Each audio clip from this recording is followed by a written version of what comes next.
Hello, it's a lovely good evening from here in Delhi as always। और बड़े बहुत बहुत स्वागत है आप लोगों का और तहे दिल से मैं आप लोगों का अभिनंदन करता हूं।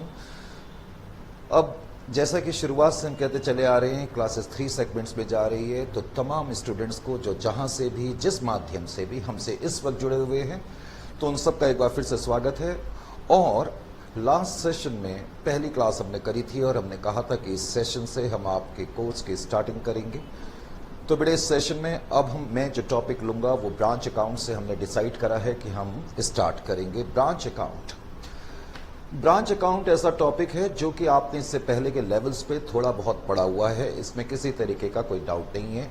कुछ लोगों ने इसको बीकॉम में पढ़ा हुआ है और कुछ लोगों ने BCom first year second year में इसके बारे में जाना है, और आप में से कुछ ऐसे भी होंगे जिन्होंने निश्चित रूप से ब्रांच के बारे में इससे पहले नहीं पढ़ा है।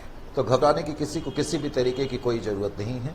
ब्रांच अकाउंट का टॉपिक हम बिल्कुल स्क्रैचेस से स्टार्ट करेंगे।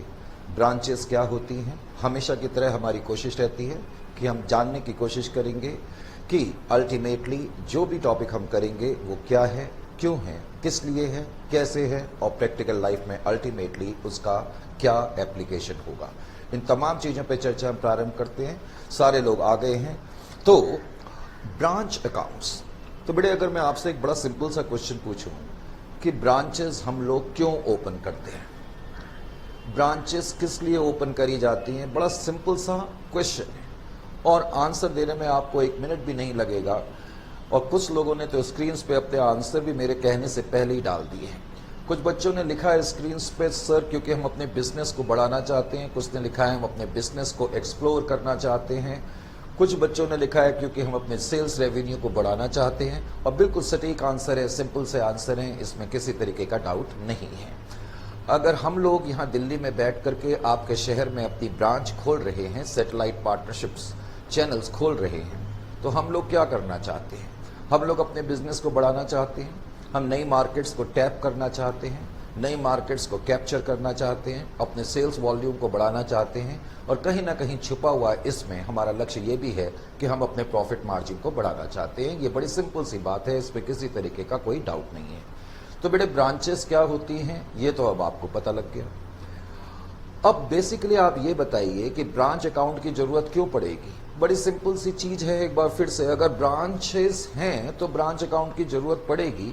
लेकिन असली आंसर क्या है अगर मैं आपसे पूछूं, because we want to assess the performances of our branch.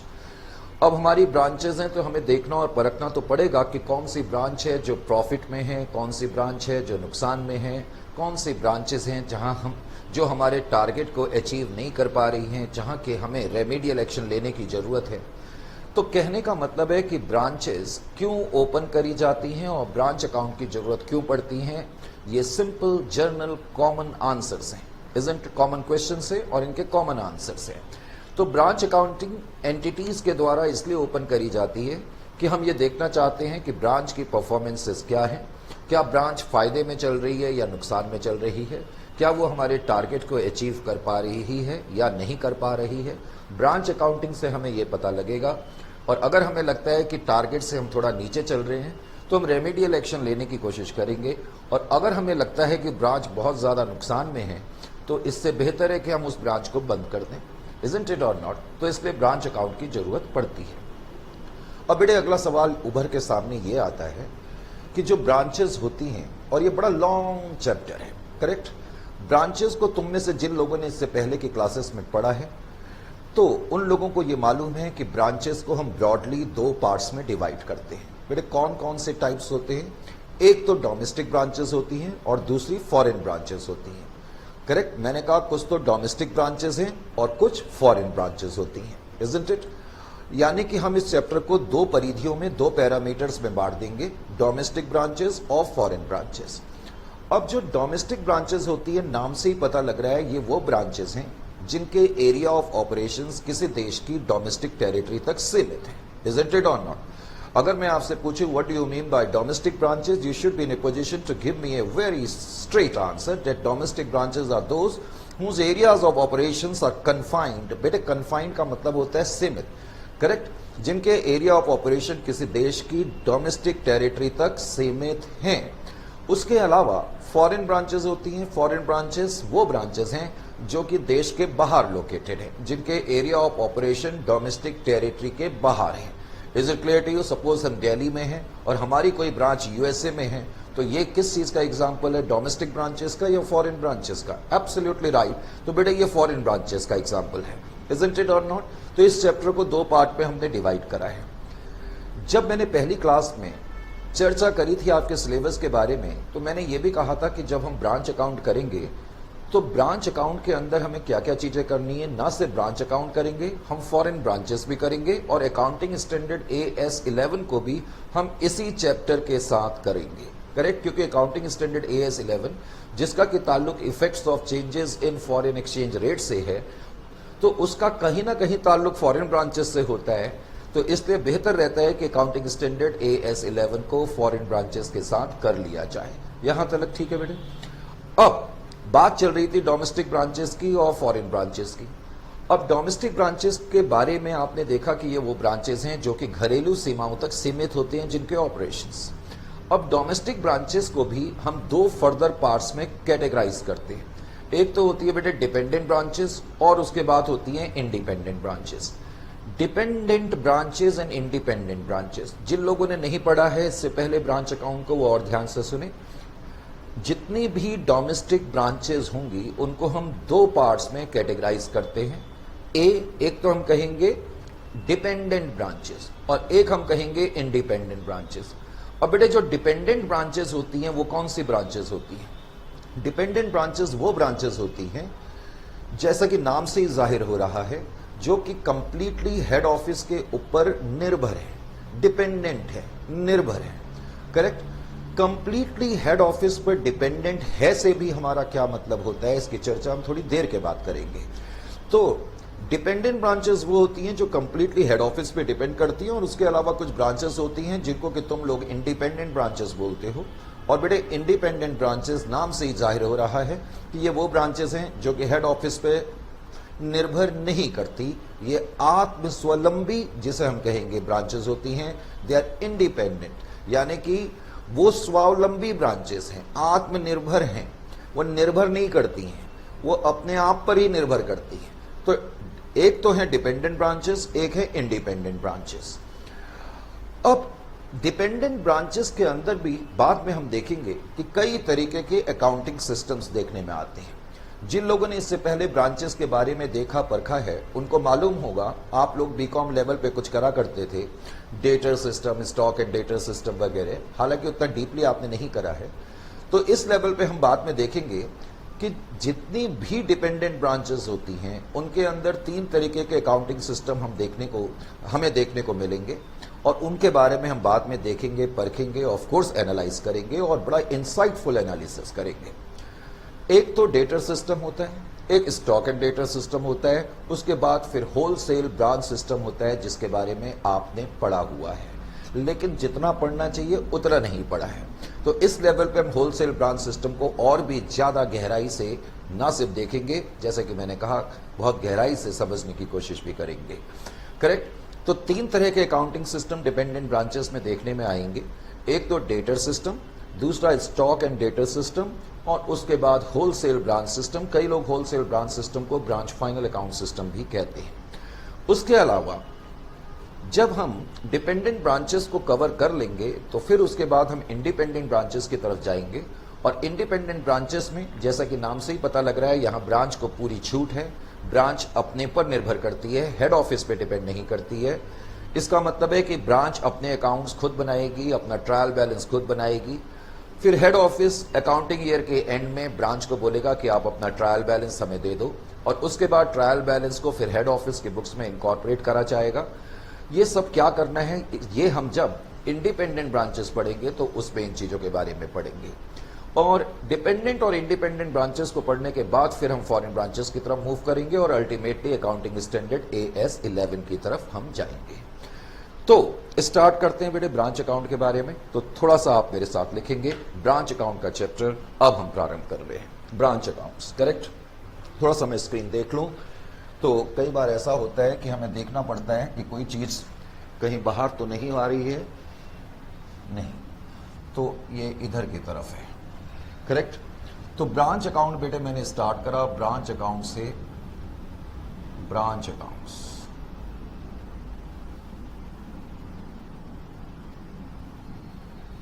Branch accounts.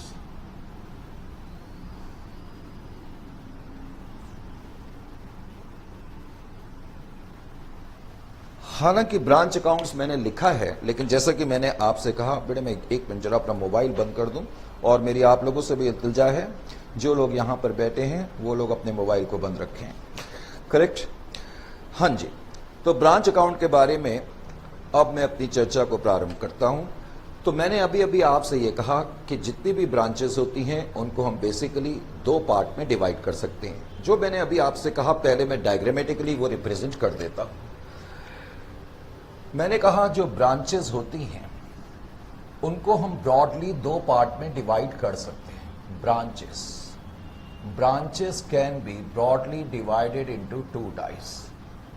जितनी भी ब्रांचेस होती हैं उनको हम दो पार्ट्स में ब्रॉडली डिवाइड करते हैं। एक तो मैंने कहा डोमेस्टिक ब्रांचेस, करेक्ट। और मैंने बताया कि डोमेस्टिक ब्रांचेस वो ब्रांचेस होती हैं जिनके एरिया ऑफ ऑपरेशन किसी देश की डोमेस्टिक टेरिटरी तक सीमित होते हैं, डोमेस्टिक ब्रांचेस। डोमेस्टिक ब्रांचेस के बाद फिर मैंने बात करी थी फॉरेन ब्रांचेस की। तो जितनी भी ब्रांचेस होती हैं उनकी दो ब्रॉड क्लासिफिकेशन होंगी, डोमेस्टिक एंड फॉरेन ब्रांचेस। ठीक है बेटे, domestic and foreign branches. Domestic branches and foreign branches. फिर मैंने आपसे यह कहा था कि जो डोमेस्टिक ब्रांचेस होती हैं उनके भी दो पार्ट होते हैं। डोमेस्टिक ब्रांचेस के भी दो हिस्से होंगे, करेक्ट। डोमेस्टिक ब्रांचेस के दो हिस्से कौन कौन से होते हैं? एक तो होता है dependent branches, dependent branches, dependent branches. और फिर मैंने आपको बताया independent branches, dependent branches, and then we are going to talk about independent branches later on. Independent branches.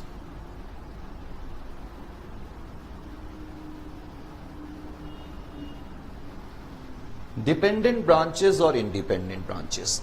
Dependent branches क्या होती है? जाहिर है कि यह सवाल हमारे दिमाग में आना चाहिए, करेक्ट। डोमेस्टिक ब्रांचेस क्या होती हैं? ये तो मैंने आपको बताया, जिनके एरिया ऑफ ऑपरेशन किसी देश की डोमेस्टिक टेरिटरी तक सीमित है। Branches whose area of operation, domestic branches का मतलब क्या होता है? Branches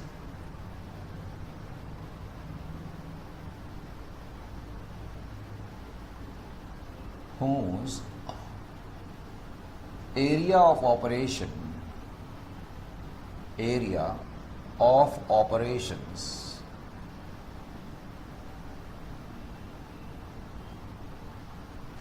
are confined। बेटे confined का मतलब होता है सीमित।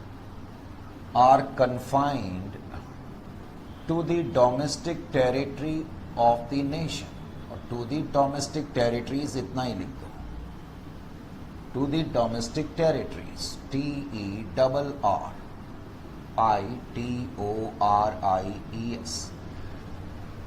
तो डोमेस्टिक ब्रांचेस क्या होती हैं? जिनके एरिया ऑफ ऑपरेशन किसी देश की डोमेस्टिक टेरिटरी तक सीमित है। यहां तक ठीक है, किसी तरीके का डाउट तो नहीं है? बिल्कुल नहीं है। फिर मैंने बताया फॉरेन ब्रांचेस क्या होती हैं? Branches which are located outside India.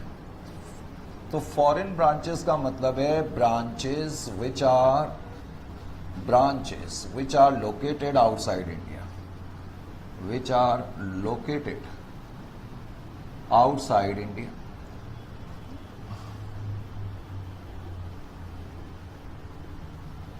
Foreign branches वो ब्रांचेस हैं जो कि, बल्कि इंडिया अभी मैंने नहीं लिखा, which are located outside the domestic territories, क्योंकि हम पर्टिकुलरली अभी इंडिया की बात नहीं कर रहे हैं। Outside the domestic territory. तो वो ब्रांचेस जो किसी देश की घरेलू सीमाओं के बाहर लोकेटेड है उनको हम क्या कहेंगे, फॉरेन ब्रांचेस, करेक्ट।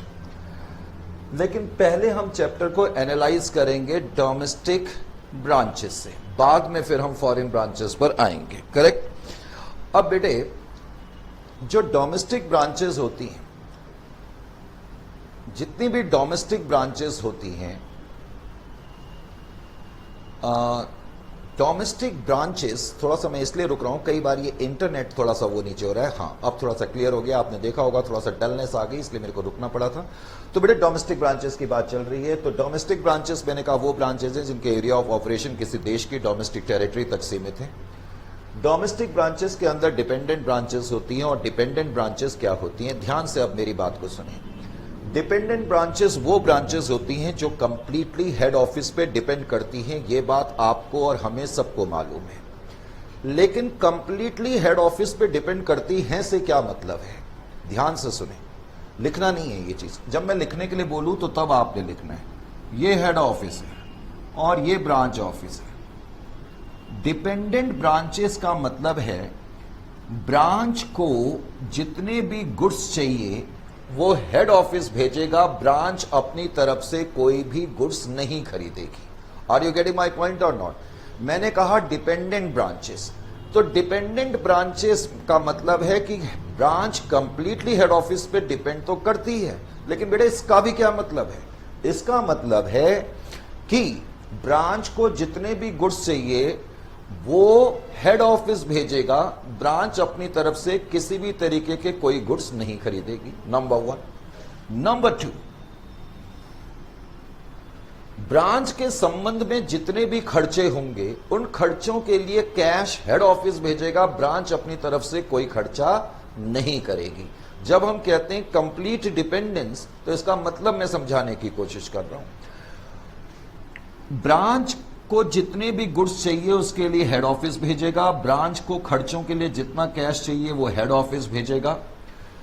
ब्रांच के संबंध में जितने भी पॉलिसीज होंगी, जितने भी पॉलिसी डिसीजंस होंगे, ब्रांच के संबंध में जितनी भी पॉलिसीज होंगी, जितने भी पॉलिसी डिसीजंस होंगे, वो सब और सब हेड ऑफिस लेगा। ब्रांच अपनी तरफ से किसी भी तरीके का कोई डिसीजन नहीं ले सकती। यानी कि ब्रांच के संबंध में जितनी भी डायरेक्शंस होंगी वो तमाम डायरेक्शंस हेड ऑफिस देगा, और ब्रांच का काम सिर्फ और सिर्फ क्या है, उन डायरेक्शंस को, उन पॉलिसीज को जो कि हेड ऑफिस ब्रांच को दे रहा है अच्छी तरीके से इंप्लीमेंट करे, एग्जीक्यूट करे, ये ब्रांच का काम है। तो तुमने देखा ब्रांच कंप्लीटली हेड ऑफिस के ऊपर डिपेंड करती है, यहां तक ठीक है। तो इसके बारे में मैंने थोड़ा सा लिखा, डिपेंडेंट ब्रांचेस का क्या मतलब है, थोड़ा सा हम इसके बारे में एक्सप्लेन कर रहे हैं। Dependent branches, as the name suggests, as the name suggests, as the name suggests, जैसा कि पता लग रहा है, as the name suggests,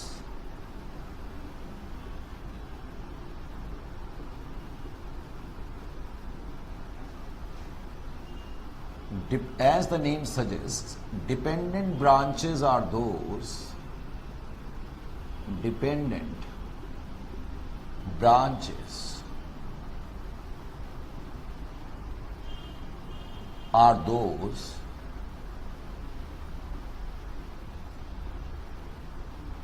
which are completely dependent upon head office, which are completely dependent upon head office। Completely dependent upon head office का मतलब मैं अभी थोड़ी देर पहले आपको समझा रहा था। Dependent upon head office, head office,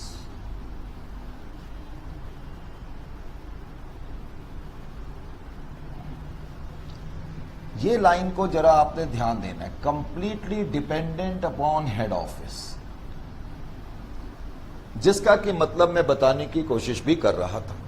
तो completely dependent upon head office का क्या मतलब है, जरा यहां समझने की कोशिश करें। Complete dependence, complete dependence reflects, क्या दिखाता है, क्या शो करता है? Complete dependent reflects that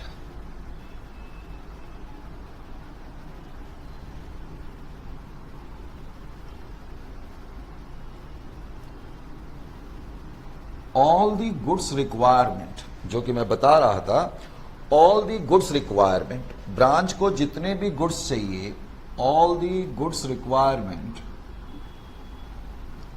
branch को जितने भी गुड्स चाहिए, all the goods requirement shall be met by head office, shall be met by head office। इसका मतलब है कि ब्रांच अपनी तरफ से कोई भी गुड्स नहीं खरीदेगी। ब्रांच को जितने भी गुड्स के रिक्वायरमेंट है उसके लिए वो हेड ऑफिस को टेलीफोन करेगी और हेड ऑफिस उनको गुड्स भेज देगा। ब्रांच को ये अधिकार नहीं है कि खुद मार्केट में जाकर के गुड्स खरीद ले। यहां तक ठीक। फिर मैंने बताया था ब्रांच को जितने भी खर्चों के लिए कैश चाहिए वो कैश हेड ऑफिस भेजेगा। That all the expenses of the branch, all the expenses of the branch, all the expenses of the branch, all the expenses of the branch shall be met by head office, shall be met by head office।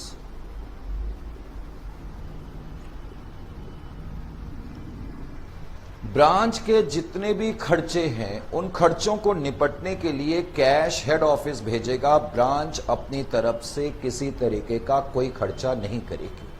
बेटे हम dependent branches को समझने की कोशिश कर रहे हैं कि डिपेंडेंट ब्रांचेस का रियलिटी में मीनिंग क्या है। ये दो मेन कैरेक्टरिस्टिक हैं। कुछ कैरेक्टरिस्टिक्स मैंने बताई, तो अगली कैरेक्टरिस्टिक क्या है कि जितने भी पॉलिसी डिसीजंस होंगे ब्रांच के संबंध में, जितने भी पॉलिसी डिसीजंस होंगे ब्रांच के संबंध में, वो सारे पॉलिसी डिसीजन लेने का अधिकार किसको होगा? हेड ऑफिस को होगा। All the policy decisions, all the policy decisions, all the policy decisions with respect to branch, with respect to branch shall vest in the hands of, shall vest in the hands of head office। Branch के संबंध में जितने भी policy decisions हैं उन decisions को लेने का अधिकार जो होगा वो हेड ऑफिस का होगा। ब्रांच का काम सिर्फ और सिर्फ इतना है कि जो भी डायरेक्शन हेड ऑफिस उसको दे रहा है और जो भी पॉलिसी किसी चीज को बना करके ब्रांच के सामने रख रहा है, ब्रांच मैनेजर का काम है कि अपनी काबिलियत के अनुसार उन तमाम पॉलिसीज को, उन तमाम डायरेक्शन को अच्छी तरीके से इंप्लीमेंट करे, ज्यादा से ज्यादा सेल करे, ज्यादा से ज्यादा कैश कलेक्ट करे और हेड ऑफिस को भेजे। यानी कि इन तीन चीज को देखने के बाद जो सबसे बड़ी चीज आपकी समझ में आनी चाहिए वो क्या समझ में आनी चाहिए कि डिपेंडेंट ब्रांचेस के अंदर हम देखेंगे, चाहे कोई भी सिस्टम हो, हम देखेंगे इसके अंदर बाद में तीन system, debtor system, stock and debtor system, wholesale branch system, या फिर जिसको तुम लोग फाइनल अकाउंट सिस्टम भी कहते हो। तो जितने भी सिस्टम होते हैं इसमें जो अकाउंटिंग होती है वो हेड ऑफिस की बुक्स में होगी, ब्रांच की बुक्स में नहीं होगी। ये बात सबसे इंपॉर्टेंट है, तो ये बात भी मैं यहां पर लिख देता हूं। मुझे चेक करना पड़ेगा जरा, कहीं ऐसा ना हो कि मैं एक्सीड कर जाऊं। नहीं, यहां तक आ रहा है, ठीक है।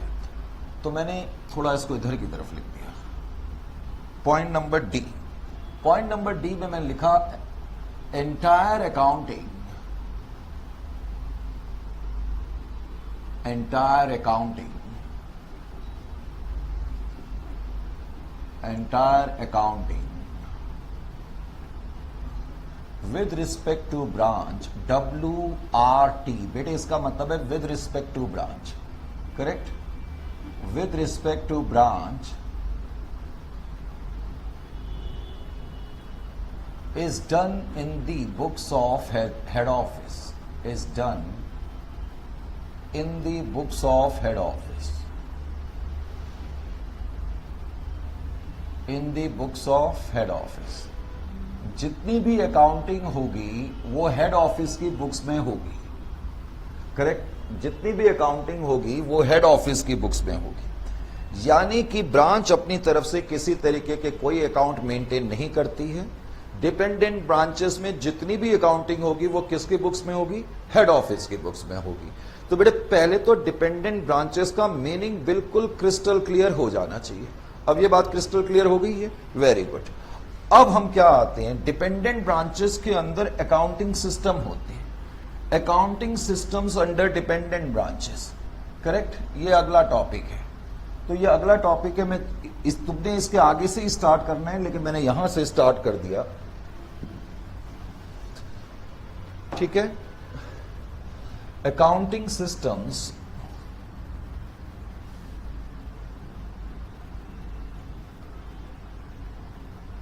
Accounting systems under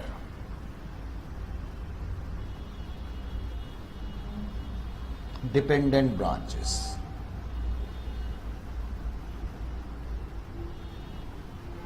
under dependent branches. तो बेटे डिपेंडेंट ब्रांचेस के अंदर हम अकाउंटिंग सिस्टम देखने की कोशिश कर रहे हैं। थोड़ी देर पहले जब मैंने इनिशियली ये चैप्टर अभी स्टार्ट करा तो मैंने आपको बताया कि डिपेंडेंट ब्रांचेस के अंदर 3 तरीके के अकाउंटिंग सिस्टम देखने में आएंगे। कौन कौन से, यानी कि डिपेंडेंट ब्रांचेस के अंदर जो 3 अकाउंटिंग सिस्टम्स होते हैं, कौन कौन से होते हैं। एक तो मैंने अभी अभी बोला debtor system, debtor system,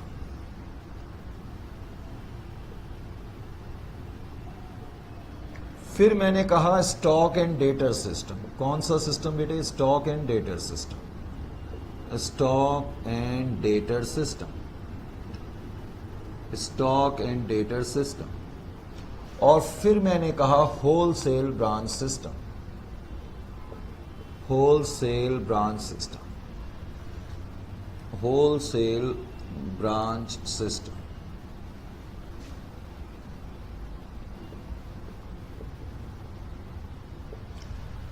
dependent branches को हम एनालाइज कर रहे हैं। डिपेंडेंट ब्रांचेस क्या होती हैं ये आपको पता लग गया। अब आपको ये भी मालूम होना चाहिए कि डिपेंडेंट ब्रांचेस के अंदर 3 तरीके के अकाउंटिंग सिस्टम्स होते हैं जो देखने में आते हैं।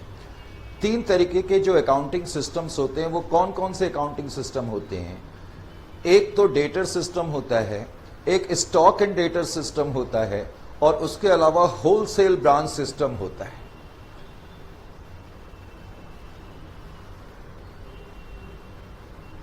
आप शायद मेरे को देख के हैरत में पड़ गए कि मैं ये क्या देख रहा हूं। आपको शायद मालूम नहीं है कि अक्सर मेरे अकाउंटिंग लेक्चर के बीच में एक नॉशनल कैरेक्टर है जो हमेशा आ जाता है। बेटे नॉशनल का मतलब आपको मालूम है, इमेजिनरी। क्या मतलब होता है नॉशनल का मतलब? इमेजिनरी। वैसे नोशन NOTION, नोशन का लिटरल इंग्लिश में मतलब होता है, जैसे हम अकाउंट्स में यूज करते हैं इमेजिनरी, वैसे लिटरल इंग्लिश में इसका मतलब होता है ख्याल। जैसे कि मैं कहूं you are under a wrong notion that branch accounting is easy. आप गलत ख्याली में हैं कि ब्रांच अकाउंट इजी है। तो नोशन का मतलब वैसे होता है ख्याल, लेकिन अकाउंट्स में जनरली हम इसको इमेजिनेशन के रूप में लेते हैं। करेक्ट। मैंने कहा मेरे अकाउंटिंग लेक्चर्स के बीच में जिन लोगों को, जो लोग मुझसे पहली बार पढ़ रहे हैं, खासतौर से ये उनके लिए, क्योंकि जो पुराने स्टूडेंट हैं उनको तो मालूम है। करेक्ट। मेरी नॉर्मल अकाउंटिंग क्लासेस में आप बार बार देखेंगे कि मैं किसी कैरेक्टर से बात कर रहा हूं, वो आपको तो दिखाई नहीं देगा, correct, no doubt about that. क्यों नहीं दिखाई देगा सर? क्या वो कोई भूत वूत है? नहीं बेटे, ऐसी कोई बात नहीं है। वो कोई घोस्ट भी नहीं है, वो कोई भूत भी नहीं है। उसका नाम भी क्या है? बड़े ध्यान से देखें। मैं उसका नाम लिख दूं? बिल्कुल लिख दो। ये नाम है सर, ये तो ड्राइंग है। अरे यार एक मिनट रुको तो सही। राइट, ये हमेशा हैट पहन के रहता है और जब भी मैं अपनी अकाउंटिंग क्लासेस लूंगा ये हमेशा मेरे साथ रहेगा। जैसे आप लोग कंप्यूटर खोलते ना, अब आजकल तो नहीं होते, लेकिन जब कंप्यूटर नए नए आए थे और लोगों को कंप्यूटर की उतनी नॉलेज नहीं थी तो उसमें कैरेक्टर आ जाता था, बार बार वो आपको हेल्प करता था। तो कुछ कुछ ये वैसे ही कैरेक्टर है और ये किसको हेल्प करेगा? मुझको नहीं, ये आपको हेल्प करेगा, क्योंकि आपके दिमाग में जो क्वेश्चन आ रहे होंगे ये मुझसे पूछता रहता है और ये बड़ी अजीब अजीब सी हरकतें भी करता है। तो इसलिए मैंने इसका नाम पता है क्या रख दिया? अब आपको सुन के हंसना नहीं है, इसका नाम क्या है? इसका नाम है मिस्टर कार्टून। ओहो, मिस्टर कार्टून। राइट, नाम तो इसका कार्टून है लेकिन दिमाग इसका बहुत जबरदस्त है।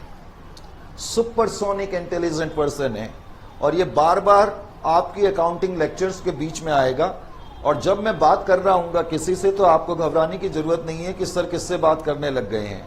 ये आपके बिहाफ पे बात चल रही होगी। यहां तक ठीक है बेटे? अब जरा ध्यान दें मेरी बात पे। मैंने इसको क्यों बुलाया या क्यों कहें कि अपने लेक्चर्स के दौरान मैं अधिकतर इसकी हेल्प क्यों लेता हूं? क्योंकि कई मर्तबा आपके दिमाग में सवाल आते हैं और हम कोशिश करते हैं कि उन सवालों को इसके थ्रू पूछा जाए और उनके जवाब दिए जाएं। जैसे कि मैंने जैसे ही लिखा डिपेंडेंट ब्रांचेस के अंदर 3 अकाउंटिंग सिस्टम होते हैं। मैंने आपसे कहा 3 तरीके के अकाउंटिंग सिस्टम होते हैं, ये मोस्टली हम सब लोगों को मालूम है। इमीडिएटली इसने एंट्री मार दी और इसने कहा सर हमें यह बताइए कि 3 अकाउंटिंग सिस्टम की जरूरत क्यों पड़ गई? Why there is need of 3 accounting system? एक ही सिस्टम बना देते ना, काम इजी हो जाता। यार मिस्टर कार्टून, मैंने तुमको कितनी बार कहा है कि मुझे लेक्चर लेने दिया करो, तुम बीच में बोल करके ना सारे लेक्चर का जो शीन है खराब कर देते हो। अब मिस्टर कार्टून कह रहे हैं सर आप ना कई बार बात को समझा करो। आप सैटेलाइट के थ्रू प्रोग्राम ले रहे हो, बच्चे आपसे इतनी दूर बैठे हुए हैं। अब बच्चे आपसे इतनी दूर बैठे हैं तो बच्चा कैसे पूछेगा? मैं तो बच्चों को रिप्रेजेंट कर रहा हूं, मैं अभी आपकी तरफ नहीं देख रहा, मैं इससे बात कर रहा हूं। सर मैं बच्चों को रिप्रेजेंट कर रहा हूं और ये 3 अकाउंटिंग सिस्टम क्यों हैं और एक ही अकाउंटिंग सिस्टम क्यों नहीं बना देते? आपका भी काम आसान और मेरा भी काम आसान और मैं भी आपको तंग नहीं करता। यार मिस्टर कार्टून, तुम जरा समझने की कोशिश करो। अगर तुम ये क्वेश्चन नहीं पूछते तो मैं तब भी इसका आंसर देता। ओहो सर ऐसी बात है, then I am big sorry. Okay, अब मैं तुम्हें माफ कर देता हूं।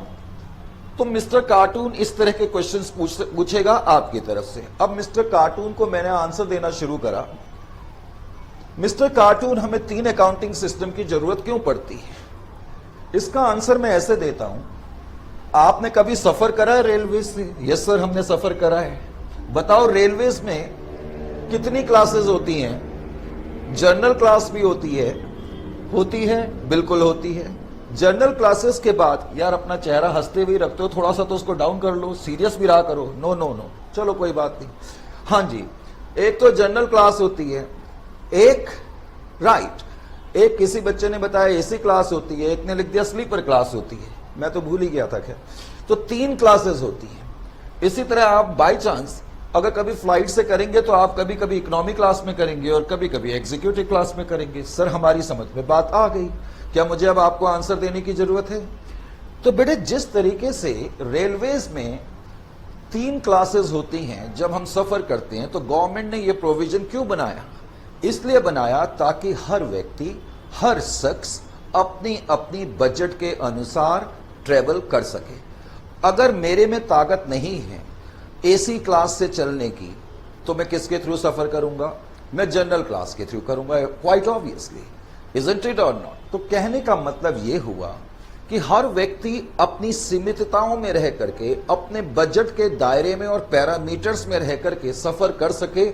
इसलिए रेलवेज में, या हम यूं कहें कि डिफरेंट मोड ऑफ ट्रांसपोर्टेशन में अलग अलग सिस्टम बनाए गए हैं। ठीक इसी तरीके से कुछ ऑर्गेनाइजेशन, बड़े ऑर्गेनाइजेशन होते हैं, उनकी 100 ब्रांचेस होती हैं। 100 क्या, कुछ की तो हजार ब्रांचेस होती हैं। इसी तरीके से कुछ ऑर्गेनाइजेशन होते हैं जो चुन्नू मुन्नू होते हैं। अब मान लेते हैं दिल्ली में हेड ऑफिस है और दिल्ली के पास ही मान लेते हैं हापुड़ है या गाजियाबाद है, बहुत ही पास में ही है, वहां पर एक ब्रांच है। तो ये छोटा ऑर्गेनाइजेशन है, ये बड़ा ऑर्गेनाइजेशन नहीं है। ब्रांच अकाउंट करने का मतलब ये नहीं कि एंटिटी बहुत बड़ी है। पहले तो मैं आपके दिमाग से ये ख्याल निकाल दूं, तो एंटिटी कोई बहुत बड़ी भी हो सकती है, कोई बहुत छोटी भी हो सकती है। हर एंटिटी अपने अपने बजट के अनुसार, अपनी अपनी सीमितताओं में रहते हुए, अपने अपने नीड्स के पैरामीटर्स में रहते हुए अपनी अकाउंटिंग कर सके, इसलिए ये 3 अकाउंटिंग सिस्टम मिस्टर कार्टून बनाए गए हैं। पहले तो ये बात समझ में आ गई? सर बिल्कुल आ गई। तो बेटे 3 अकाउंटिंग सिस्टम की या अलग अलग अकाउंटिंग सिस्टम की जरूरत हमें क्यों पड़ी? क्योंकि हम एक ही सिस्टम हर तरह की एंटिटी पर लागू नहीं कर सकते। क्योंकि हर तरह की एंटिटी पर एक ही सिस्टम लागू कर दिया जाएगा तो बड़ी मुश्किल हो जाएगी, खासतौर से उन एंटिटीज के लिए जिनका छोटे पैमाने का स्केल ऑफ ऑपरेशन है। Are you getting my point और नॉट? वैसे मैं आपको बता दूं, इंडिया जो है one of the largest country in the world in terms of industrialisation, correct? अब मुझे ठीक तरह से पता नहीं एग्जैक्टली, शायद तीसरे या चौथे नंबर पर वर्ल्ड की, हम 4th नंबर के लार्जेस्ट इंडस्ट्रियलाइज्ड, हो सकता है तीसरे नंबर के भी हों, तो 3rd या 4th नंबर के हम लार्जेस्ट इंडस्ट्रियलाइज्ड स्टेट हैं। इसका मतलब चौथे नंबर पर हम कह सकते हैं कि largest number of companies India में है। लेकिन आपको जान के बड़ी हैरानी होगी कि आपने डबल एंट्री सिस्टम कई बार सुना है मिस्टर कार्टून? यस सर, सुना है। Very good. अगर आपने डबल एंट्री सिस्टम सुना है तो डबल एंट्री सिस्टम के बारे में आप जरा कुछ बताओ। सर डबल एंट्री सिस्टम के बारे में क्या बताएंगे? अपनी हैट को नीचे रखोगे तो बताओगे ना? खैर चलो छोड़ो, कोई बात नहीं, तुम्हारा काम क्वेश्चन पूछना है, मेरा काम आंसर देना है। डबल एंट्री सिस्टम हम बड़ी आसानी से वर्ड यूज कर लेते हैं। ध्यान से मेरी बात को सुने।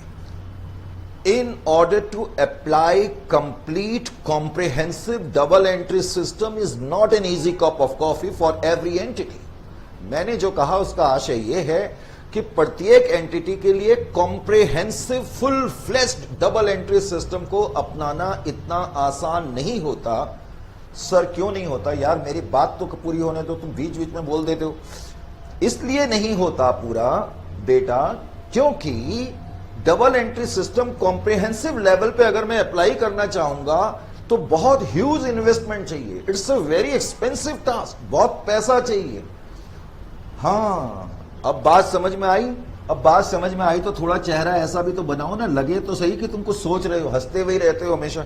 हाँ जी, तो कहने का मतलब ये हो गया कि कॉम्प्रिहेंसिव डबल एंट्री सिस्टम अपनाने के लिए किसी एंटिटी को बहुत पैसा जाया करना पड़ेगा, बहुत वक्त जाया करना पड़ेगा, और it's a very tedious, it's complicated. कहने का मतलब है ये इतना आसान काम नहीं है। आपकी बात समझ में आई? तो एक ही सिस्टम हम सारे ऑर्गेनाइजेशन या सारी तरह की एंटिटीज पर अप्लाई नहीं कर सकते। हाँ, हम कर सकते थे अगर सब एंटिटी एक तरीके की होती, लेकिन practically it is not feasible. ऐसा हो नहीं सकता, इजंट इट और नॉट? तो इसलिए अलग अलग अकाउंटिंग सिस्टम की हमें जरूरत का एहसास होता है। पहले तो ये बात अच्छी तरह आपके दिमाग में आ जानी चाहिए। यहां तक ठीक है बेटे? अब आपकी समझ में अगर ये बात आ गई है तो मैं अपने डिस्कशन के दायरे को थोड़ा सा आगे बढ़ाऊंगा। जाहिर है कि अब इन 3 सिस्टम के बारे में हमें जानना भी है, तो अब हमने डिस्कशन का दायरा आगे बढ़ाया और अब हम डेटर सिस्टम के बारे में थोड़ी चर्चा करेंगे। डेटर सिस्टम, तो पहले हम डेटर सिस्टम के बारे में जरा जानने की कोशिश करते हैं कि डेटर सिस्टम क्या है। Debtor system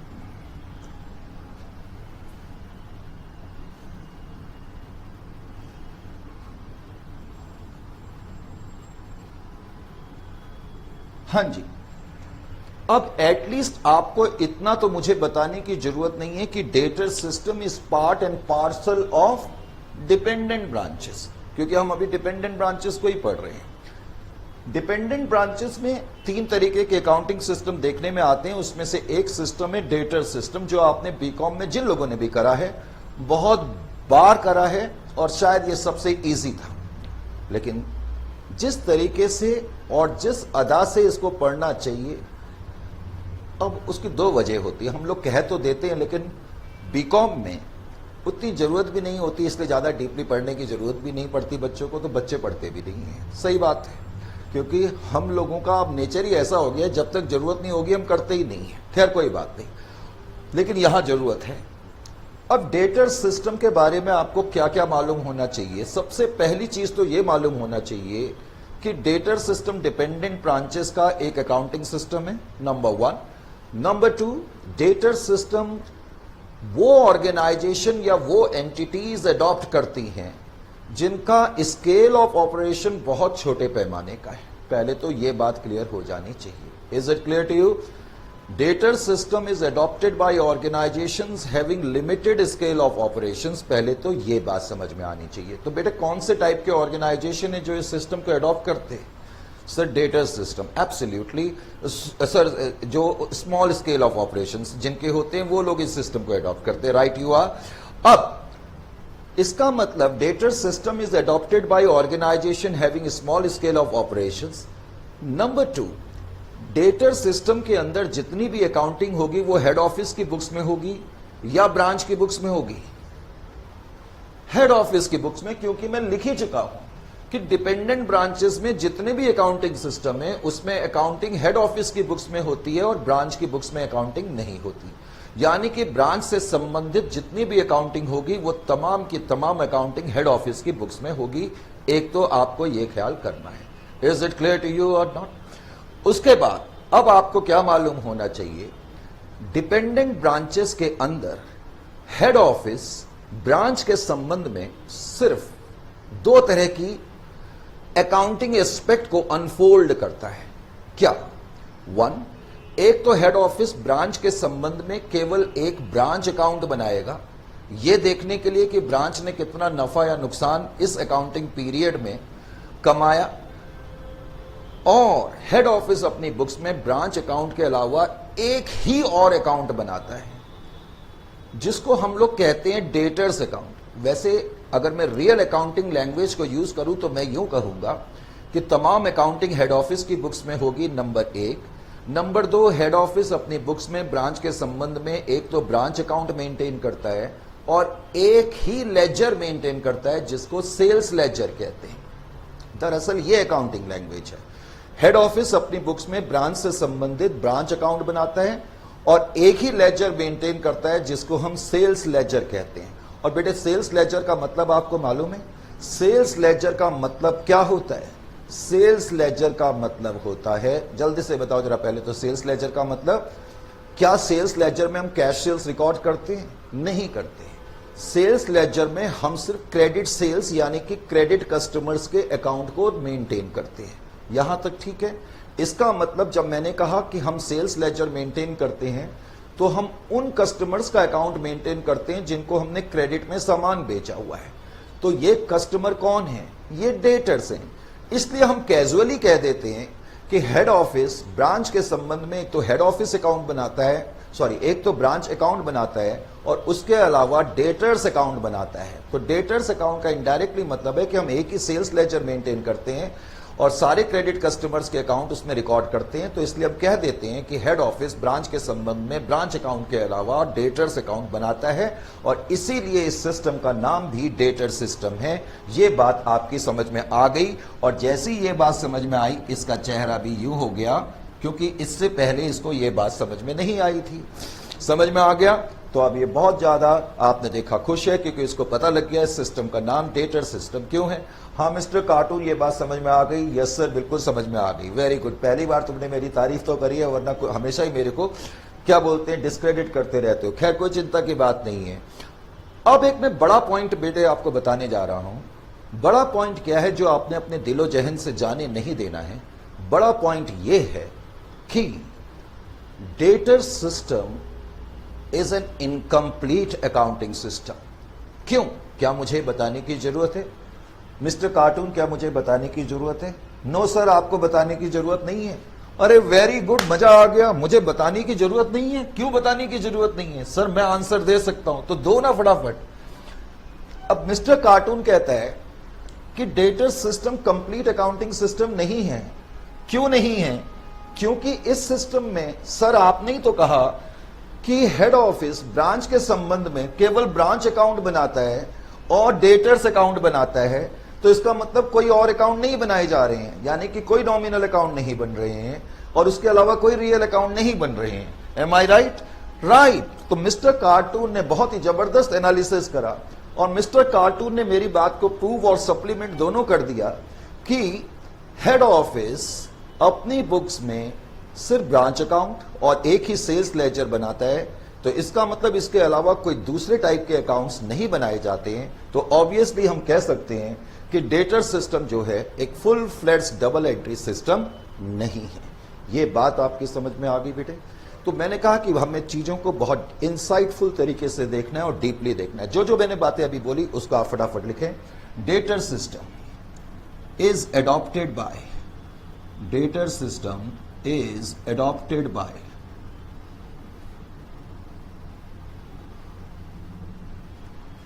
organizations having a small scale of operations, organizations having a small scale of operations, small scale of operations, small scale of operations. Under this system, under this system, under this system, entire accounting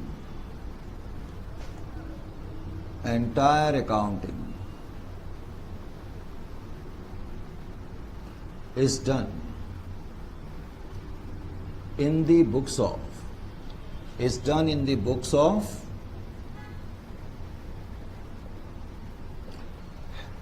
head office. जैसा कि मैंने बताया सारी accounting head office की books में होगी, branch अपनी तरफ से कोई भी अकाउंट नहीं मेंटेन करेगी। Is it clear to you और नॉट? यहां तक बेटे बात समझ में आ गई? उसके बाद अब मैं इसको थोड़ा यहां लिख देता हूं क्योंकि मेरे पास जगह नहीं है। मिस्टर कार्टून को थोड़ी देर के लिए गायब कर देते हैं, ये कभी कभी बीच में आ जाता है तंग करने के लिए। अब मैंने यहां पर लिखा, ये अगला पॉइंट है डेटर सिस्टम का, मैंने यहां पर लिख दिया head office with respect to branch, WRT का मतलब with respect to, head office with respect to branch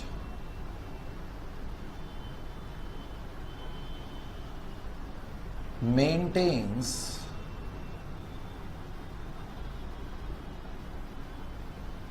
a branch account, head office branch के संबंध में एक तो ब्रांच अकाउंट बनाता है, branch account, and maintains only one ledger,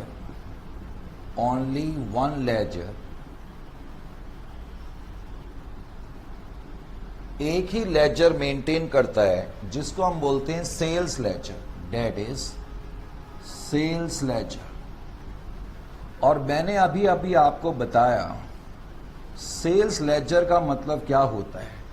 बेटे सेल्स लेजर का मतलब है accounts of credit customer, accounts of credit customers. अभी अभी मैंने आपको कहा कि सेल्स लेजर का मतलब है अकाउंट्स ऑफ क्रेडिट कस्टमर्स, और अकाउंट्स ऑफ क्रेडिट कस्टमर का भी इनडायरेक्टली मतलब क्या हो गया, accounts of debtors, accounts of debtors. यही मतलब हो गया या नहीं हो गया? इसीलिए हम कहते हैं कि हेड ऑफिस ब्रांच के संबंध में एक तो ब्रांच अकाउंट बनाता है और कई बार हम कह देते हैं डेटर्स अकाउंट बनाता है। दरअसल वो डेटर्स अकाउंट नहीं, वो सेल्स लेजर होता है, सारे डेटर्स का अकाउंट होता है, तो इसलिए हम कह देते हैं कि डेटर्स अकाउंट बनाता है। समझ में आ गई कि नहीं आ गई? अगर मैं आपसे पूछूं डिपेंडेंट ब्रांचेस में हेड ऑफिस, डिपेंडेंट ब्रांचेस में हेड ऑफिस ब्रांच के संबंध में कौन कौन से अकाउंटिंग एस्पेक्ट को अनफोल्ड करता है, तो आपका आंसर क्या होगा मिस्टर कार्टून? हो वो तो गायब हो गया, चलो आप ही बता दो सर। एक तो ब्रांच अकाउंट और दूसरा डेटर्स अकाउंट, टेक्निकली जिसका मतलब है sales ledger account. Is it clear to you और नॉट? तो हम कह सकते हैं आपकी भाषा में कि हेड ऑफिस अपनी बुक्स में ब्रांच के संबंध में एक ब्रांच अकाउंट और डेटर्स अकाउंट बनाता है, तो इसीलिए इसका नाम भी डेटर सिस्टम रखा गया है। Is it clear to you? ये चीज देखने के बाद अब जरूरी हो जाता है कि हम ये समझने की कोशिश करें कि डेटर सिस्टम के अंदर अकाउंटिंग किस तरीके से करी जाती है। तो इस एस्पेक्ट को समझने के लिए अब हम क्या करेंगे, यहां पर देखें। अब मेरे को ये थोड़ा मिटाना पड़ेगा, क्या मैं इसको मिटा दूं बेटे? मिटा दें इसको?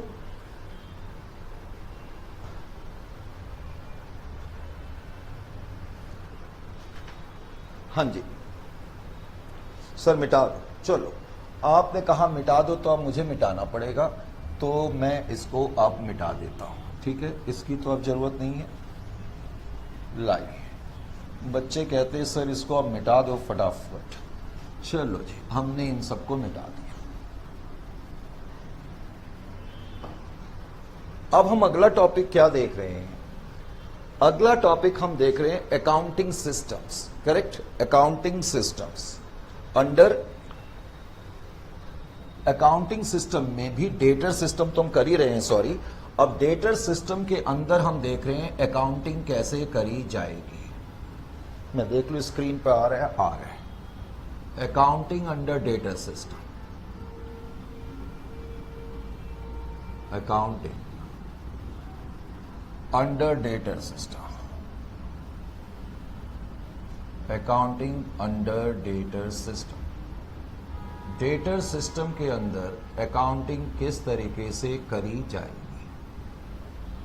Accounting under debtor system.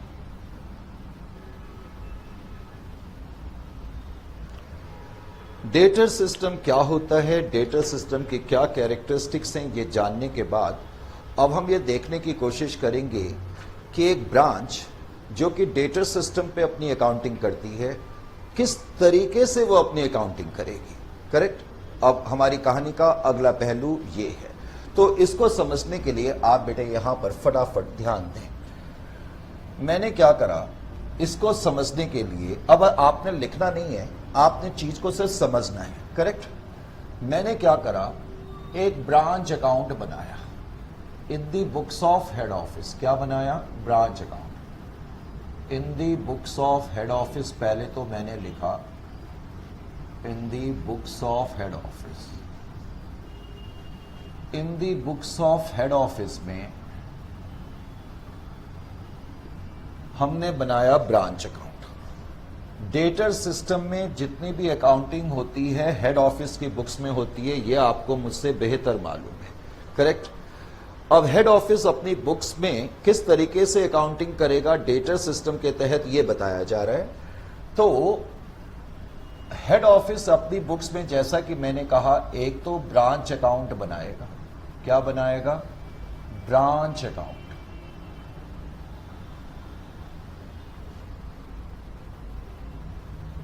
Head office अपनी बुक्स में एक तो ब्रांच अकाउंट बनाएगा,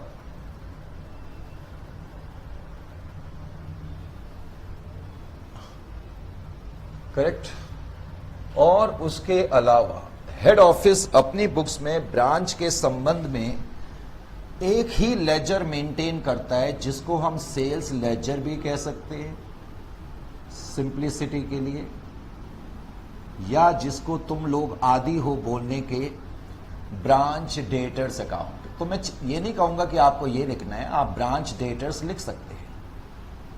हेड ऑफिस अपने बुक्स में ब्रांच के संबंध में एक तो ब्रांच अकाउंट और दूसरा क्या बना रहा है? ब्रांच डेटर्स अकाउंट बना रहा है। ये हम पढ़ चुके हैं, यहां तक ठीक है, इतना हमने पढ़ा। अब मैं ये देखने की कोशिश कर रहा हूं, या तुम्हें ये बताने की कोशिश कर रहा हूं कि हेड ऑफिस किस तरीके से ब्रांच अकाउंट बनाएगा डेटर सिस्टम के तहत। डेटर सिस्टम के तहत किस तरीके से अकाउंट बनाया जाएगा, इसको समझने के लिए थोड़ा यहां पर भी ध्यान देते रहे। मान लेते हैं ये करंट अकाउंटिंग पीरियड है। अकाउंटिंग पीरियड यहां से स्टार्ट हो रहा है और यहां पर खत्म हो रहा है, करेक्ट। हम ये देखने की कोशिश कर रहे हैं कि एक अकाउंटिंग पीरियड में हेड ऑफिस और ब्रांच के बीच में पॉसिबली क्या ट्रांजैक्शंस हो सकती हैं। हेड ऑफिस और ब्रांच के बीच में पॉसिबली क्या क्या ट्रांजैक्शन हो सकते हैं। आप ही जरा सोचो, बेटे मैं हेड ऑफिस हूं, आप ब्रांच हो, तो हम लोगों के बीच में क्या क्या ट्रांजैक्शंस हो सकती है। भाई एक तो ट्रांजैक्शन ये हो सकती है कि मैं आपको, यानी कि हेड ऑफिस आपको गुड्स भेजेगा, गुड्स सेंट। पॉसिबल ट्रांजैक्शन एक साल में हेड ऑफिस के बीच में और ब्रांच के बीच में क्या क्या हो सकती है, यही ट्रांजैक्शन हो सकती है। हमने आपको गुड्स भेजे, मान लेते हैं कि हेड ऑफिस दिल्ली में है और ब्रांच बेंगलोर में है। Head office is in Delhi and branch is in Bangalore. अब क्या हुआ, हेड ऑफिस ने आपको गुड्स भेजे, एक तो ये ट्रांजैक्शन होगी। दूसरी पॉसिबल ट्रांजैक्शन ये हो सकती है कि हेड ऑफिस आपको कुछ खर्चे भेजेगा, यानी कि कैश भेजेगा खर्चों को निपटने के लिए, cash Saint, correct. Head office और ब्रांच के दरमियान एक अकाउंटिंग पीरियड में पॉसिबल क्या क्या ट्रांजैक्शन हो सकती है, हम ये देखने की कोशिश कर रहे हैं। मैंने कहा हेड ऑफिस तुम्हें गुड्स भेज सकता है, हेड ऑफिस तुमको यानी कि ब्रांच को कैश भेज सकता है। ये मैं मार्क कर रहा हूं, इसका मतलब है कि हम भेज रहे हैं। मैं हेड ऑफिस हूं, आप लोग ब्रांच है, मैंने आपको इस साल इतने गुड्स भेजे, इतना कैश भेजा आपके खर्चों को निपटने के लिए। अब कभी कभी क्या हो सकता है, एक अकाउंटिंग पीरियड में हेड ऑफिस और ब्रांच के बीच में क्या कुछ हो सकता है, हम ये समझने की कोशिश कर रहे हैं। That's all. मिस्टर कार्टून को भी बुला लेते हैं, उसकी भी जरूरत पड़ सकती है, क्योंकि वो कई बार बीच में अच्छे क्वेश्चन पूछ लेता है और वो तुम लोगों की ज्यादा हेल्प करता है, मेरी तो कम करता है, करेक्ट। ये मिस्टर कार्टून यहां आ गया चुपके से, अभी वो नहीं कुछ पूछ रहा, वो भी ध्यान से सुन रहा है। हमने ये चीजें भेजी, अब मैंने आपको गुड्स भेजे दिल्ली से बेंगलोर, कई बार, और बहुत लंबा फासला है, कई बार गुड्स अपने डेस्टिनेशन पे, अपने गंतव्य पे इस हालत में पहुंचते हैं कि ब्रांच मैनेजर को यह लगता है कि शायद वो इन गुड्स को उस प्राइस पे ना बेच पाए जो कि हेड ऑफिस एक्सपेक्ट कर रहा है। Are you getting my point और नॉट। मैंने आपको गुड्स भेजे, मैंने यानी कि हेड ऑफिस ने आपको गुड्स भेजे। Is it clear to you. Goods ऐसी हालत में, कुछ गुड्स, सारे नहीं लेकिन कुछ गुड्स ऐसी हालत में पहुंचे, डैमेज्ड हालत में पहुंचे या ऐसी कंडीशन में पहुंचे कि ब्रांच मैनेजर को लगा कि शायद इन गुड्स को वो इस प्राइस पे ना बेच पाए जो कि उससे हेड ऑफिस एक्सपेक्ट करता है। ऐसी कंडीशन में फिर ब्रांच क्या करेगी, ब्रांच गुड्स वापस कर सकती है। गुड्स रिटर्न, गुड्स रिटर्न हो गए। हेड ऑफिस ने, अब की बार बेटे मार्क इधर की तरफ है, यानी कि ब्रांच हेड ऑफिस को गुड्स वापस कर रही है। Are you getting my point और नॉट।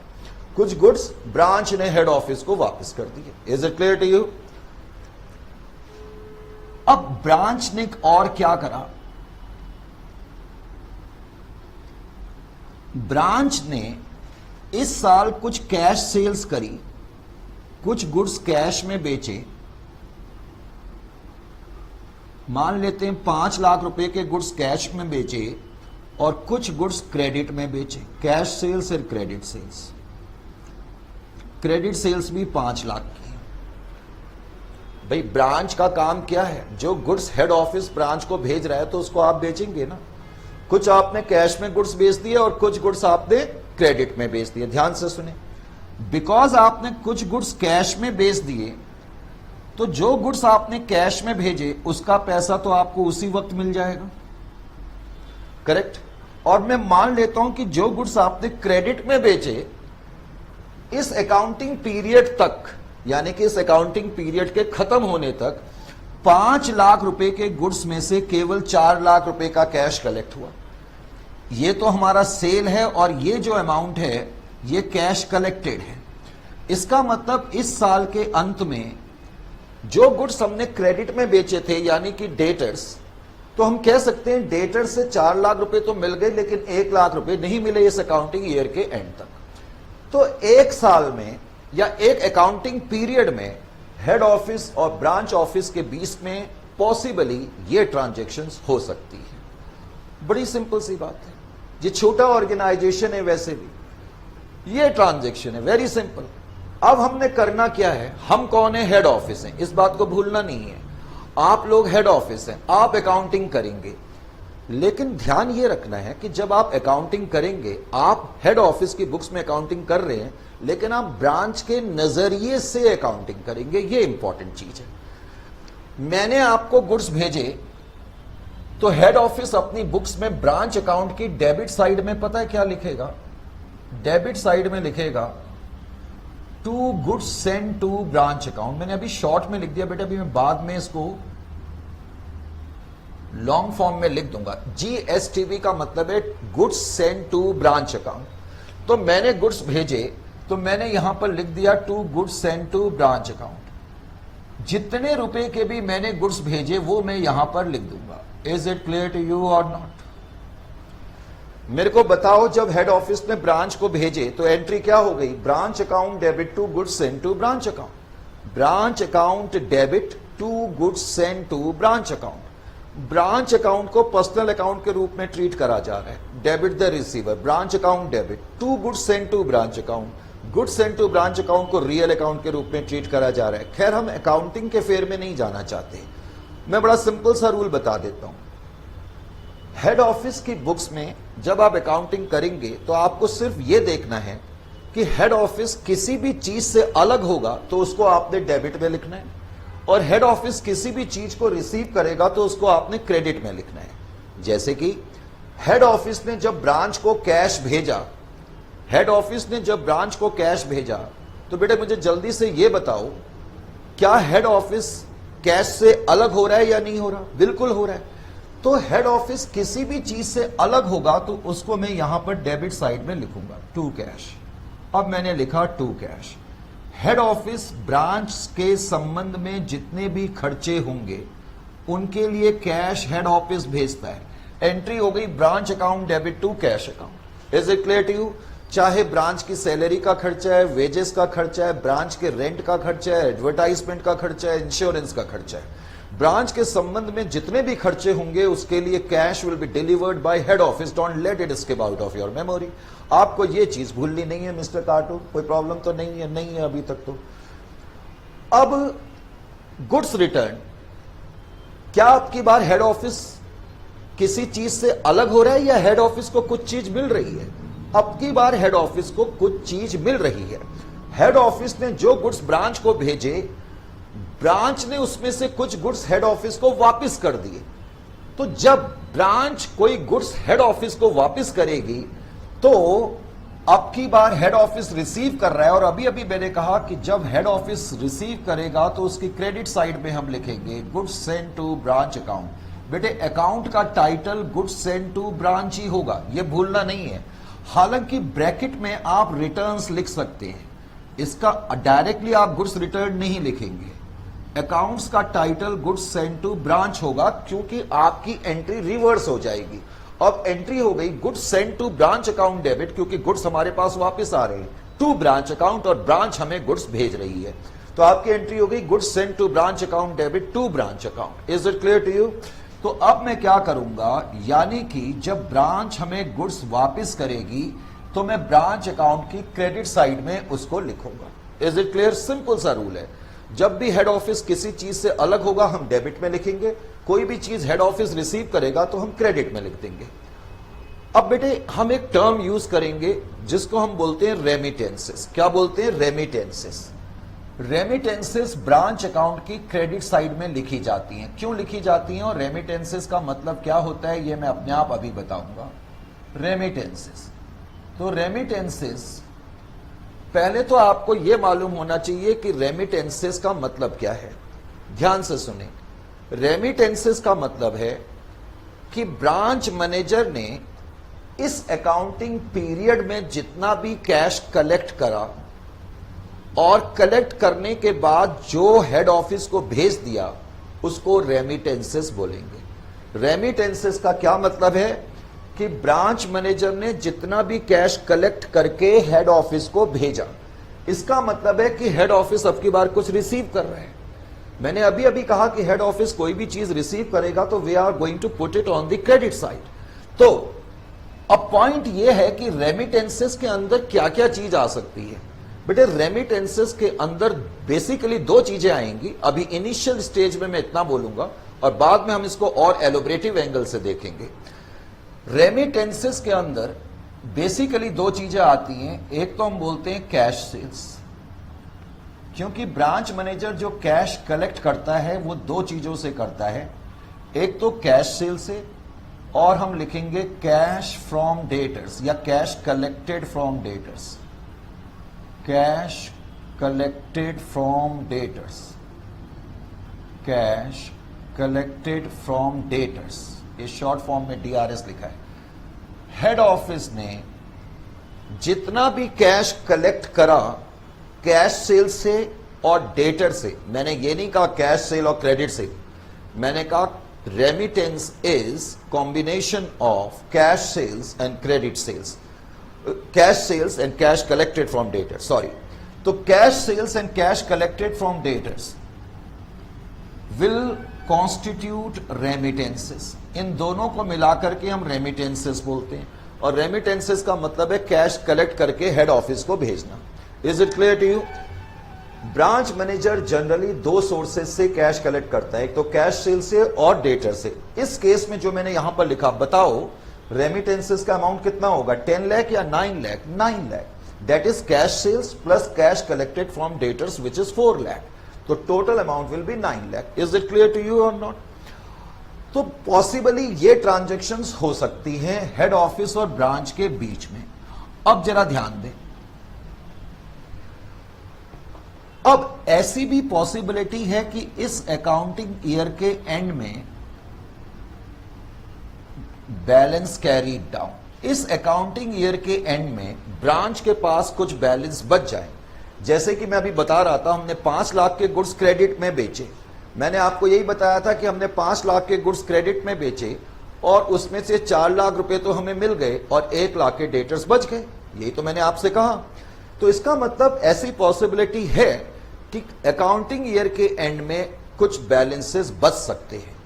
अगर अकाउंटिंग ईयर में किसी चीज के बैलेंसेस बचेंगे तो उसको हम ब्रांच अकाउंट में क्रेडिट साइड में लिखेंगे। और जनरली जो बैलेंसेस बचते हैं, एक तो स्टॉक का बैलेंस, डेटर्स का बैलेंस, अधिकतर ये बैलेंसेस बचेंगे। बेटे स्टॉक का क्या मतलब है? हेड ऑफिस ने ब्रांच को गुड्स भेजा, अब सारे गुड्स तो बिक नहीं जाएंगे। ऐसी पॉसिबिलिटी हो सकती है कि अकाउंटिंग ईयर के एंड में कुछ गुड्स बच जाएं, तो जो गुड्स बचेंगे उनको हम यहां पर रिफ्लेक्ट करेंगे स्टॉक के रूप में। इसी तरह डेटर से सारा पैसा तो कलेक्ट नहीं हो सकता क्रेडिट कस्टमर से अकाउंटिंग पीरियड के एंड तक, तो कुछ पैसा बच जाता है तो वो भी हम यहां पर रिफ्लेक्ट करेंगे। अब बेटे ध्यान से सुने, जो ये बैलेंसेस हैं क्लोजिंग बैलेंस, नेक्स्ट ईयर जब मैं ब्रांच अकाउंट बनाऊंगा अगले अकाउंटिंग पीरियड में, तो ये क्लोजिंग बैलेंस ओपनिंग बैलेंस के रूप में आएंगे या नहीं आएंगे? बिल्कुल आएंगे। तो ठीक इसी तरीके से इस केस में जो पिछले साल के क्लोजिंग बैलेंसेस थे उनको हम ओपनिंग बैलेंस के रूप में यहां पर लिखेंगे।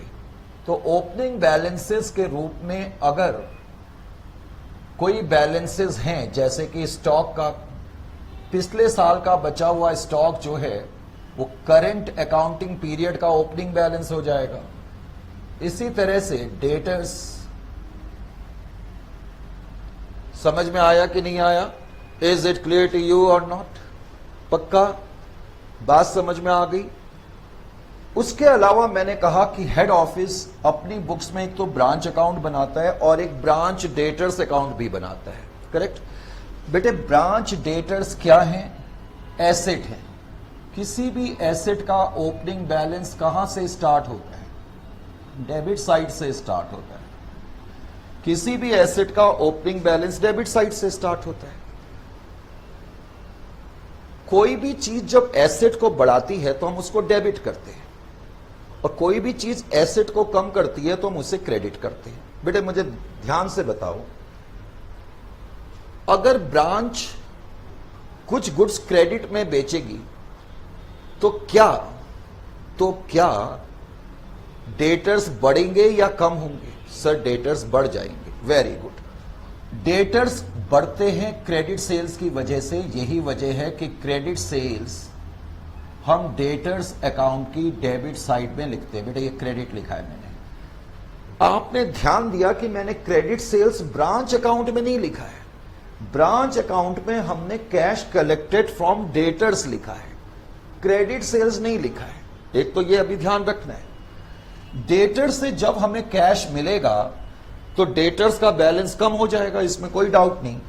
तो कैश कलेक्टेड फ्रॉम डेटर्स या कैश फ्रॉम डेटर्स मैं डेटर्स अकाउंट में लिख दूंगा।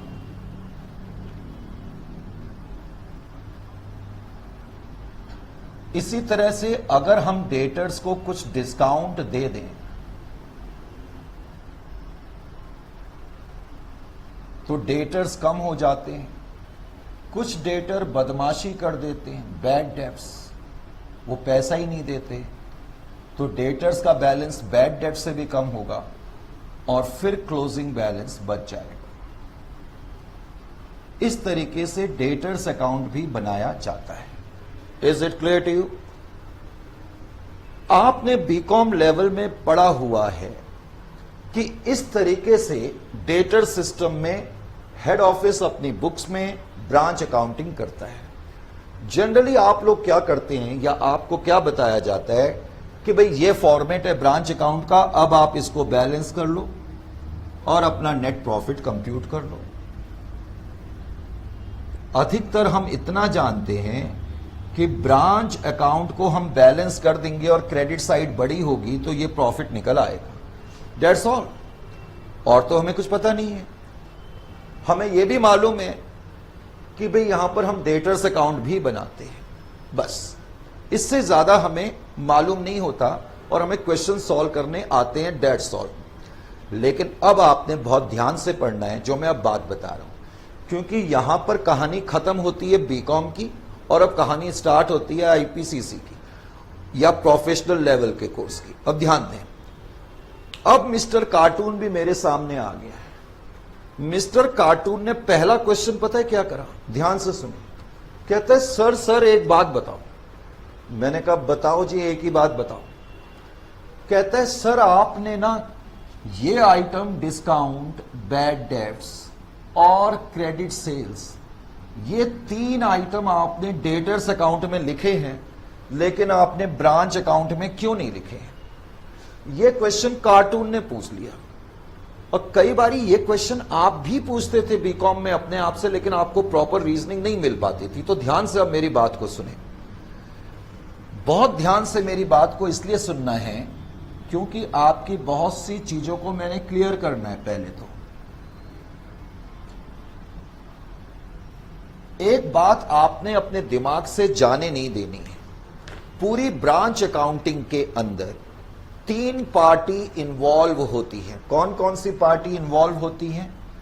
एक तो हेड ऑफिस और होता है ब्रांच ऑफिस। चलो ब्रांच ऑफिस में थोड़ा यहां बना देता हूं। एक हेड ऑफिस है, एक ब्रांच ऑफिस है और होते हैं कस्टमर्स। करेक्ट? अब ध्यान रखना है, कोई भी ट्रांजैक्शन जिसका ताल्लुक हेड ऑफिस और ब्रांच के बीच में है, कोई भी ट्रांजैक्शन जिसका ताल्लुक हेड ऑफिस और ब्रांच के बीच में है, वो ट्रांजैक्शन कभी भी डेटर्स अकाउंट में नहीं आ सकती, वो केवल ब्रांच में आ सकती है। और कोई भी ट्रांजैक्शन जिसका ताल्लुक ब्रांच और ब्रांच कस्टमर के बीच में है, कोई भी ट्रांजैक्शन जिसका ताल्लुक, जिसका रिलेशन ब्रांच और ब्रांच कस्टमर्स के बीच में है, वो ट्रांजैक्शन कभी भी इसके अंदर नहीं आ सकती। मिस्टर कार्टून मुझे एक बात बताओ, आपके और मेरे बीच में अगर कोई ट्रांजैक्शन है वो आपके अकाउंट में और मेरे अकाउंट में तो आ सकती है, लेकिन क्या स्टूडेंट के अकाउंट में आ सकती है? कभी नहीं आ सकती। भाई अगर ए और बी के बीच में दो ट्रांजैक्शन है, ए और बी के बीच में ट्रांजैक्शन है, तो उसको सी क्यों रिकॉर्ड करेगा? आप समझ रहे हैं मेरी बात? कोई भी ट्रांजैक्शन जो ब्रांच और ब्रांच कस्टमर के बीच में होगी, वो ट्रांजैक्शन कभी भी यहां नहीं आएगी, इसलिए आपको समझना है। ध्यान दें, कस्टमर को गुड्स किसने बेचे? ब्रांच ने बेचे।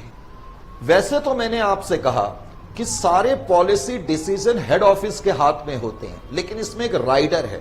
राइडर का मतलब होता है एक एक्सेप्शन, यानी कि एक अपवाद। अपवाद या ये है कि ब्रांच को थोड़ी छूट दी जा सकती है कि जब आप सेल करें तो किसी को डिस्काउंट देना है या किसी को प्राइस थोड़ा कम करके बेचना है, तो इस तरह आप बेच सकते हो, तो थोड़ा बहुत छूट जो है ब्रांच को दी जाती है। तो क्रेडिट सेल, डिस्काउंट और बैड डेट्स, ये ट्रांजैक्शंस जो हैं ब्रांच और ब्रांच कस्टमर के बीच में होती हैं, इसलिए ये ट्रांजैक्शन सिर्फ और सिर्फ यहीं पर आती हैं। तो पहला पॉइंट तो ये क्लियर हो जाना चाहिए। यहां तक क्लियर है? अब मिस्टर कार्टून ने पहले क्वेश्चन के बाद, अब बेटे आपकी समझ में आ गया होगा कि मिस्टर कार्टून मेरे अकाउंटिंग लेक्चर के बीच में क्यों आता है। पहला क्वेश्चन राइट कर दूं, कर दो। अब दूसरा क्वेश्चन भी है, यस सर है। मिस्टर कार्टून दूसरा क्वेश्चन बताओ। मिस्टर कार्टून ने दूसरा क्वेश्चन क्या पूछ लिया? कहता है सर जरा जल्दी से ये बताओ, ये जो कैश रिसीट फ्रॉम डेटर्स आपने यहां पर लिखा है, तो वो यहां पर भी तो लिखा है। अभी तो आप कुछ कह रहे थे, लेकिन यहां तो ऐसा नहीं है। यहां भी लिखा है और यहां भी लिखा है। अब मैंने कहा मिस्टर कार्टून, आप मेरी बात को ध्यान से सुनते नहीं है। ध्यान से सुने, कैश रिसीट फ्रॉम डेटर्स यहां भी आएगा और यहां भी क्यों आएगा, इसको भी समझना है। क्या समझना है? मैंने कहा कि ब्रांच मैनेजर का काम क्या है? ज्यादा से ज्यादा कैश कलेक्ट करे अपने कस्टमर से, ज्यादा से ज्यादा कैश कलेक्ट करे और कलेक्ट करने के बाद हेड ऑफिस को भेज दे। ये मैंने कहा था मिस्टर कार्टून, ये मैंने कहा था। यस सर आपने कहा था। तो बेटे इस ट्रांजैक्शन में तीनों पार्टी इन्वॉल्व हो रही हैं, कस्टमर भी, ब्रांच भी और हेड ऑफिस भी, इसलिए ये यहां पर भी आ रही है और ये यहां पर भी आ रही है। पहले तो ये पॉइंट और ये कंफ्यूजन क्लियर हो जानी चाहिए। यहां तक ठीक है बेटे? दूसरी चीज, अब एक बड़ा पॉइंट मुझे आपको बताना है, और बड़ा पॉइंट मैंने आपको क्या बताना है? बड़ा पॉइंट मैंने आपको क्या बताना है? अब बड़े पॉइंट के बारे में चर्चा क्या होगी, जरा ध्यान से सुने और ध्यान से मेरी बात को समझें। हम लोग बड़ी आसानी से कह देते हैं कि ब्रांच अकाउंट क्रेडिट साइड और डेबिट साइड को आप मैच करो। अगर कोई डिफरेंस इस तरफ आएगा तो ये नेट प्रॉफिट है, इधर आएगा तो नेट लॉस है। लेकिन अब बेटे आपकी बात एक समझ में आनी चाहिए, इस लेवल पे हमने सिर्फ सरफेशियल स्टडी नहीं करनी है। हमें यह मालूम होना चाहिए कि अगर ये नेट प्रॉफिट निकल रहा है तो ये नेट प्रॉफिट कैसे निकल रहा है। मैं आपको चैलेंज करता हूं कि ये नेट प्रॉफिट नहीं है, तो आप मुझे कैसे प्रूव करेंगे कि ये नेट प्रॉफिट है? क्या ये नेट प्रॉफिट है? ये नेट प्रॉफिट तो नहीं है, क्योंकि मैं आपसे ये कहता हूं कि नेट प्रॉफिट तो आप सिर्फ तब निकाल सकते हैं जब आपके पास टोटल सेल्स की फिगर हो। टोटल सेल्स का मतलब कैश सेल्स और क्रेडिट सेल्स की फिगर हो, आपके पास कॉस्ट ऑफ गुड्स सोल्ड हो, आपके पास ग्रॉस प्रॉफिट आ गया, और ग्रॉस प्रॉफिट में से अगर आप सारे एक्सपेंसेस, चाहे वो कैश एक्सपेंडिचर हो या नॉन कैश एक्सपेंडिचर हो, जब आप उनको माइनस करेंगे तभी तो आपके पास नेट प्रॉफिट आ सकता है। तो फिर यहां पर ये नेट प्रॉफिट कैसे आ गया, यही तो बड़ा क्वेश्चन है। और मिस्टर कार्टून ने तो कमाल कर दिया, एक क्वेश्चन और पूछ के। मिस्टर कार्टून कहता है कि सर ये बताओ कि ये नेट प्रॉफिट कैसे आ रहा है, क्योंकि हमने तो यही पढ़ा है कि नेट प्रॉफिट कंप्यूट करने के लिए ये चीजें होनी बहुत जरूरी हैं, और इसके बिना तो नेट प्रॉफिट आ ही नहीं सकता। तो आपने नेट प्रॉफिट कैसे लिखा? फिर मिस्टर कार्टून ने अगला क्वेश्चन क्या पूछ दिया? मिस्टर कार्टून ने अगला क्वेश्चन, ये बड़ा अकाउंटिंग एक्सपर्ट है, इसीलिए मैंने इसको हमेशा अपने साथ रखा है तुम्हारी हेल्प के लिए। मिस्टर कार्टून ने अगला क्वेश्चन पता है क्या पूछा? ये कहता है सर किसी दूसरे अकाउंट का बैलेंस, किसी दूसरे अकाउंट का बैलेंस किसी दूसरे अकाउंट के अंदर लिखा जा सकता है क्या? क्या ये अकाउंटिंग पॉलिसी आप ठीक अडॉप्ट कर रहे हैं? He is challenging me, a person of 22 years of experience. Mister cartoon मुझे चैलेंज कर रहा है, कह रहा है सर आपने ये गलत लिखा है। अब मैंने कहा मिस्टर कार्टून, मैं आपके इस सवाल का जवाब भी दूंगा और मैं भी ये जानता हूं कि टेक्निकली किसी दूसरे अकाउंट का बैलेंस किसी दूसरे अकाउंट में लिखना टेक्निकली गलत है, लेकिन उसके बावजूद भी मैंने इसको यहां पर लिखा है। तो कार्टून कह रहा है सर अगर आपको यह बात मालूम है तो फिर आप ये गलत क्यों पढ़ा रहे हो? अब मैंने कहा भैया आपने बीकॉम में पढ़ा हुआ है और तो और आईसीआई के मॉड्यूल में भी ये चीजें यहां लिखी हैं, तो मैं गलत कहां से हूं? अब मैंने मिस्टर कार्टून को जब देखा तो कार्टून ने कहा सर आपकी ना बात समझ में नहीं आई। मैंने कहा चल भाई तू गुस्सा मत हो, मैं तेरे सारे क्वेश्चन का आंसर देता हूं, मैं प्रूफ करता हूं कि वैसे तो ये गलत है यहां पर लिखना, लेकिन फिर भी इनको यहां क्यों लिखना पड़ता है, और मैं ये प्रूफ करने की भी कोशिश करूंगा कि ये नेट प्रॉफिट निकला तो कैसे निकला। ये चीजें भी जानना इस लेवल पे बहुत जरूरी है कि ये नेट प्रॉफिट हमारे पास कैसे आया। जैसे कि सबसे पहले समझने की कोशिश करें, मैंने क्या कहा कि ये एक छोटा ऑर्गेनाइजेशन है। थोड़ी देर के लिए आप प्रेज्यूम करो कि मुझे या आपको बहुत तेज भूख लगी है और सामने एक 5 स्टार होटल नजर आ रहा है और मेरी जेब में 5 रुपए भी नहीं है, तो क्या मैं 5 स्टार में जाकर के खाना खा सकता हूं? It is not possible. हो सकता है अगर मैं खैर 5 स्टार में जाता तब भी मैं अपनी पेट की ज्वाला को शांत करता, नो डाउट अबाउट दैट। और अब मेरे को भूख लगी है, पैसे नहीं है, लेकिन पेट की ज्वाला को, भूख को शांत तो करना ही है। तो मैं किनारे वाली रेडी पे चला गया और मैंने वहां खाना खा लिया, ये जानते हुए भी कि वहां पर गंदगी है, मक्खी बिनबिना रही है, करेक्ट, कोई बीड़ी पी रहा है, कोई सिगरेट भी पी रहा है, लेकिन मेरा मिशन तो एक ही है ना, I want to satisfy the quench of my tummy. इसी तरीके से ये ऑर्गेनाइजेशन छोटा ऑर्गेनाइजेशन है। ये एक तीर से कई निशाने मारना चाहता है। ये अपनी सीमितताओं में रहते हुए अपना प्रॉफिट कंप्यूट करना चाहता है, क्योंकि अगर मुझे इस तरीके से प्रॉफिट कंप्यूट करना है तो मुझे comprehensive double entry system adopt करना पड़ेगा, which I am not adopting in this case. Are you getting my point और नॉट? अब आप मेरी बात को समझें, मैं आपको छोटा सा एग्जांपल देता हूं। आपने खुद मुझसे कहा मिस्टर कार्टून कि प्रॉफिट तो ऐसे ही निकाला जा सकता है। मैंने भी आपकी बात से कहा कि प्रॉफिट ऐसे ही निकाला जा सकता है। यार अब तो खुश हो जाना, ये चेहरा ठीक नहीं लग रहा तेरा, ऐसे ही कर देते हैं। हाँ जी, अब बताओ क्या मैंने इसके अंदर कॉस्ट ऑफ गुड्स सोल्ड लिखा है? आप लोग बताएं। Sir cost of goods sold तो आपने नहीं लिखा है। बेटा समझने की कोशिश करो, जरा ध्यान से देखो। सपोज आपके पास 10 रुपए का ओपनिंग स्टॉक पहले से पड़ा है, करेक्ट, 10 रुपए का स्टॉक पहले से पड़ा है और मैंने आपको गुड्स भेजे 100 रुपए के, 110 रुपए के गुड्स आपके पास हो गए और उसमें से मान लेते हैं 5 रुपए के गुड्स आपने रिटर्न कर दिए, तो अब आपके पास 105 रुपए के गुड्स हैं नेट।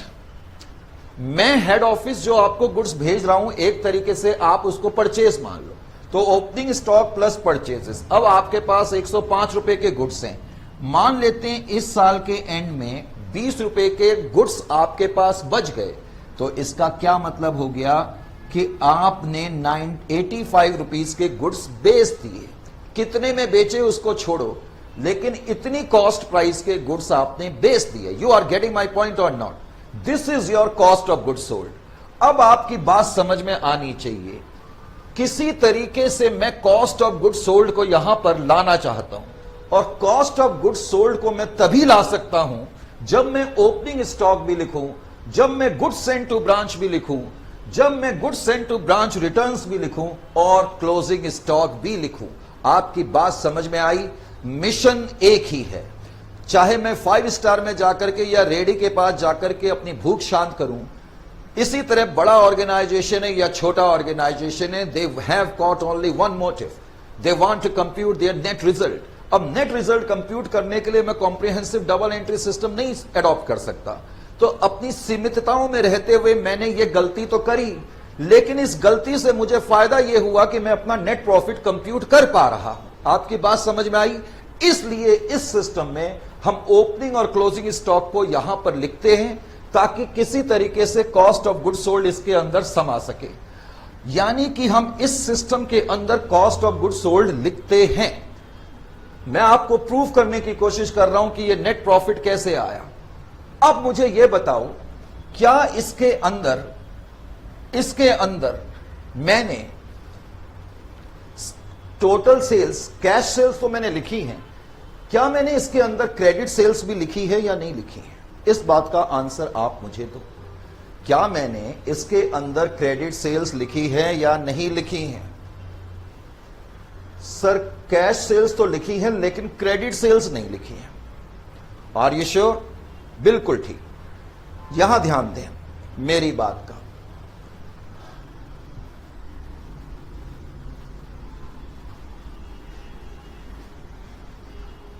अब जरा यहां पर ध्यान दें बेटे, मैंने कहा ये डेटर्स अकाउंट है।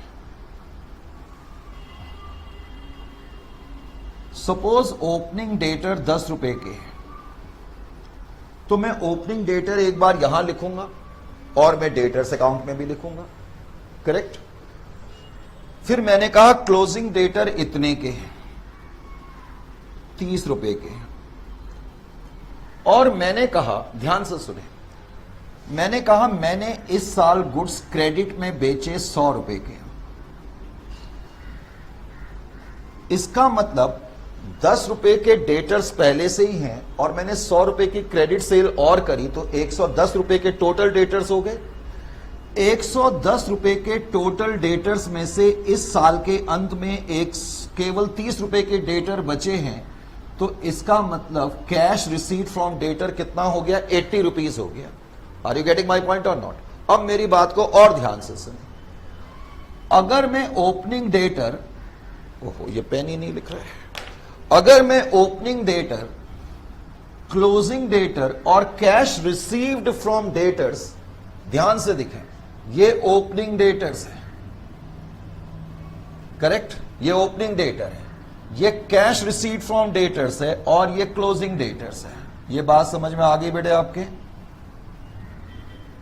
यानी कि अगर मैं ओपनिंग डेटर, क्लोजिंग डेटर और कैश रिसीट फ्रॉम डेटर्स यहां लिख रहा हूं, तो इन सब का डिफरेंस क्या बनता है? क्रेडिट सेल्स बनता है। अभी मिस्टर कार्टून आप कह रहे थे कि दूसरे अकाउंट का बैलेंस यहां क्यों लिखना चाहिए, आपकी बात समझ में आ गई? क्योंकि हम किसी तरीके से इसके अंदर सेल्स की फिगर लाना चाहते हैं, क्रेडिट सेल्स की फिगर लाना चाहते हैं।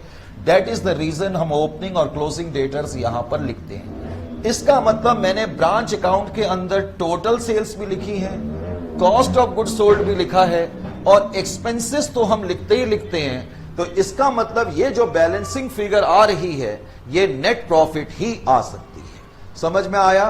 तो बेटे इस लेवल पे हम सिर्फ ये नहीं पढ़ेंगे कि हाँ इसको बैलेंस कर दो, ये नेट प्रॉफिट है।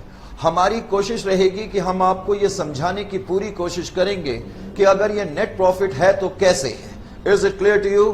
तो उम्मीद है कि ये क्लास मिस्टर कार्टून और आप लोगों की समझ में आई होगी, और कोई भी ऐसा क्वेश्चन आपके दिमाग में नहीं होगा, या अगर था भी तो उसको मिस्टर कार्टून ने जरूर पूछा होगा। तो इस उम्मीद के साथ कि ये क्लास आपके एक्सपेक्टेशंस पे आई, नेक्स्ट क्लास हम जारी रखेंगे नेक्स्ट सेशन में। शाम 7:30 का वक्त है, बल्कि 7:31 हो गए हैं, और अब वक्त आ गया है कि हम आपसे अलविदा लें। तो इट्स टाइम टू से शब्बा खैर, नमस्ते, सत श्री अकाल and a lovely good night from here in Delhi.